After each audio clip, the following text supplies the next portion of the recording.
All right, so good afternoon, everybody, or hello, everyone. Yes, so my background is here, and I want to start with a quick intro. Hopefully, I can get to move my slides. But this, the purpose of the talk, as it says there, is creating offline activities to maximize online learning. And I thought about talking about this because we are in the midst of COVID and the fact that most schools are closed. And how can we get students to continue working online or at home, particularly? So I've been doing a lot of online teaching for many years. So that this is not the first time I'm actually moving into online, let's say, context. But now we see it more than ever. We need to have offline activities that can guarantee online learning. And that's why we're talking a bit about guarantee online learning and making sure that we don't exclude, because one of the big risks I see, especially working here in Brazil, I'm based in Rio de Janeiro, as Rob said, is that a lot of students don't have access to anything in terms of internet. They use the Wi-Fi at school, anywhere else. They don't even have a computer or something. So how can they study online? So this is what I want to do, provide some, let's say, suggestions, tips and strategies to help to kind of lessen or narrow this gap, which already exists anyway. It had existed before, right? So let's see if I can move my presentation. Hold on. Right. And since we're in the Caribbean, I have my backdrop there, I thought I could do a little extempo style for all of you. I'm checking my timer here. Okay, so let's see if I can get it. Da da da da da da da da da da da da da da da. Da, da, da, da, da, da, da, da, da, da, da, da, da.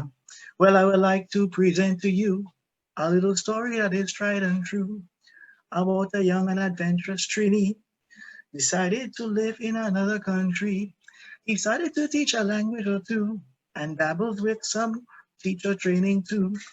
And has come to you at Action Caribbean TESOL Conference Santa Vanite.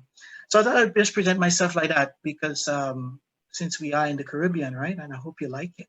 Those of you who are from Trinidad, you know that it talks a bit about that style, what we call extempo, traditional calypso. And I hope this would kind of set the tone. So at the same time, we'll talk about strategies, but I want to make sure it's nice and light and easygoing. Okay, so first things first, as I said, it's not the first time I'm working with online teaching. So I enjoy this. It's part of my context. I work at universities here in Brazil, teach a lot of teachers as well. I'm currently doing my research on corporate linguistics, so I would love to connect with a lot of teachers and lecturers here. I see a lot of opportunities for us to connect and work with stuff both in the Caribbean and in Brazil. Corporate linguistics, specifically on Twitter. So technology is also part of what I do. I love working with technology and teaching teachers about technology. So there's this question on the slide here: high or low tech. So how do we integrate them? Because we have to try and find common ground for both, right? So how can I bring in the most equipped and the most effective means of technology to boost education, to promote education, promote learning language, in this case, English, French, Spanish, whatever. And at the same time, make sure, as I mentioned, that people don't get left out. Sometimes not even teachers have access to the internet or technology as we would want them to, or in their classrooms, in their context, they don't have that. So I wrote this article with a Brazilian teacher here called Andrea Edland. We wrote this article together. I'll show you the link here on the next slide. And it talks a bit about that, right? And it started off with a talk that I did many years back where I said to teach, but not tech. So teach the students, right? Not worry about technology, because a lot of times with technology, everybody talks or is worried about, how to make sure you use all the technology that you want in the class. But it's more about making sure you reach your students. So this is what we did in the article. And if you want, you can take a look at it. It's a blog post. I would love to get your feedback from all of you about it, what you thought, and some ideas. And what we do in the article, we present ideas of what you can do if you have technology, what you can do when you don't have technology. So we're looking at two possibilities and adapting the activity. So, and we want to show you that it's not about the medium. It's all, again, about the pedagogy. Yeah, the pedagogy is what is the core. That is what, you know, we want to get teachers to understand. And that has been one of my, I would say, specific goals. But in terms of dealing with teachers here and educating teachers, Brazilian teachers who teach English here, is to help them understand that it's more than just using all the, you know, high-tech tools. Okay? So that's the article there. And from there, now that we're in a different context, it's COVID now, we have people at home. This article, when I wrote, the post that I wrote some time back, it was before the quarantine period, before lockdown, before everybody had to stay home. So how does that apply, as I put there, remotely? How does that work for remote teaching or remote learning or distance learning, whatever you want to call it? So I put there, create and innovate. So now teachers have to find themselves innovating or reinventing.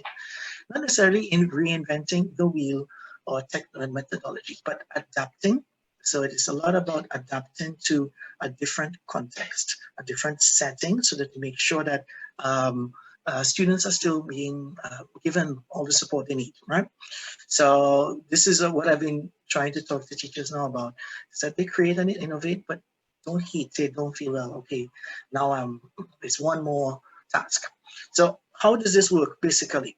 Thinking about this again, I wrote another blog post, and this is on my blog. It is called The Blog. I try to post a lot of things related to language teaching, English as a lingua franca, methodology, basically some reflections, musings that I've had, but some of them are more academic, more, let's say, blog style, but reflecting. So if you want to go in there, take a look at the article there as well. And I stress the importance of the offline, because it's not what you do online, not what you do with necessarily with all the technology, but what you do, you know, out of the classroom, out of that classroom moment of studying, that you are able to make the most out of any learning experience, not just learning a language. You see, so that's what I focus a lot on there. And if you talk about it that way, it helps, because when you encourage students, and I encourage students, my students, and I guess teachers also, to work on that, is to help them work with things off the computer, off the internet in this case. So how does that work? And going back to, okay, back in the days when I used to study French and Spanish, and as some of you mentioned, I think Ronald, Renee Figueroa spoke about some of the context and you know what happens in Trinidad, in St. Lucia, in Jamaica, right? When we learned another language, this is what I used to do when I learned French and Spanish. Basically, we'd have lists of new words, new expressions, and with 2 columns. But this is something that I decided to do at the time, and it actually, if you go back to language learning, language acquisition, you see that it works. Where I had created 2 lists. So on one side you had the English, and the other side the Spanish, and in 2 different colors, right? So you had like red and blue, and then I would just cover to see, you know, if I really understood what I was learning. And of course, in context, I'd always put a sentence there. I didn't even know I was doing that, why I was doing it, but then I learned that contextualizing language is much more important, because it goes back to understanding language as a context and how it is socially driven. So from there, then also you think of it, what we have is today, you have lots of these systems online of flashcards where you can do that. But if you go back to old school, where you can do them with yourself, where on one side of the paper you can write the new word, and the other side a meaning or reflection or comment, something that you need to remember to help you retain this language. That's it. So you know what, translation, pronunciation, all of these things work, right? Coming down to my, I have 55 seconds. So I thought about flashcards, thought about this one. And also the other tip that I'd like to share with teachers as well is journals, getting students to write really pen and paper, talking about the learning process, talking about how they feel during the learning process and how it can benefit them. I think this touches on a lot that has been mentioned here already in some of the presentations about learners as text, learner, you know, as resource and input for the class itself, right? It's feeding forward to the class. So Basically, the last thing we'll say here is what we call the guiding questions. So a lot of questions where you get students to think about what they're doing, and this could lead into project-based learning, as I put there, PBL. It could lead to more investigation, more inquiry, and student-driven inquiry, right?